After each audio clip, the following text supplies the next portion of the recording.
हम गिर जाते हैं और निराश हो जाते हैं। सक्सेस का, यश का सबसे बड़ा शत्रु है निराशा। यदि निराश हो जाओगे तो सब कुछ खो बैठोगे। जब भी निराश हो जाओ ना, तो बस मां जिराफ को याद कर लेना। जब मां जिराफ अपने बच्चे को जन्म देती है तो माता जिराफ बड़ी ऊंची होती है और वो बच्चा ऊंचाई से जोर से जमीन पर गिर जाता है।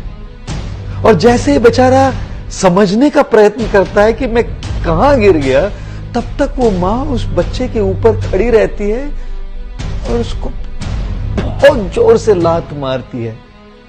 उड़ते हुए बच्चा जाकर कहीं और गिर जाता है और बस अपनी सुध-बुध दोबारा इकट्ठा करने का प्रयत्न करता है। फिर मां उसके ऊपर आकर खड़ी रहती है और दोबारा एक बड़ी जोर से लात मारती है।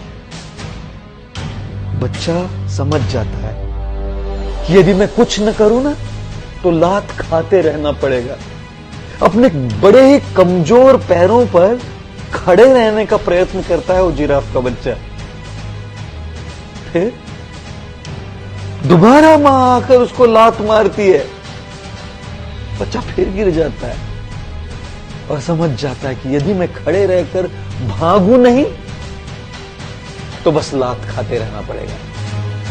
जिराफ का ये बच्चा तेजी से भागने का प्रयत्न करता है और तभी मां आकर अपने बच्चे को चूमती है, आलिंगन करती है। मां जिराफ भली भांति जानती है कि जंगल में बड़े खूंखार पशु है, शेर, लोमड़ी इत्यादि, जो नवजात प्राणियों का मांस बड़ा पसंद करते हैं।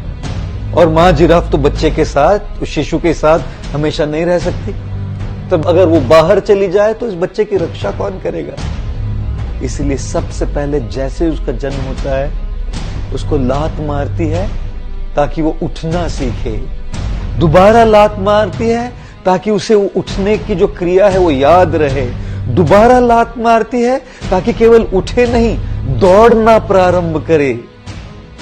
जीवन में कई बार चुनौतियां आएंगी, चैलेंजेस आएंगे और हम गिरेंगे, हम फेल होंगे, लेकिन मां जिराफ और उसके बच्चे को याद कर लेना चाहिए। जब भी चुनौतियां आए, जब भी चैलेंजेस आए, जितनी बार भी आप गिरो, उठना सीखो। उस बच्चे से उठना सीखो, उठ के खड़े रहना सीखो, खड़े रह के भागना सीखो। अगर उठोगे, खड़े रहोगे, भागना सीखोगे, तब यश, सक्सेस के ऊंचे से ऊंचे शिखर पर पहुंचना सीखोगे।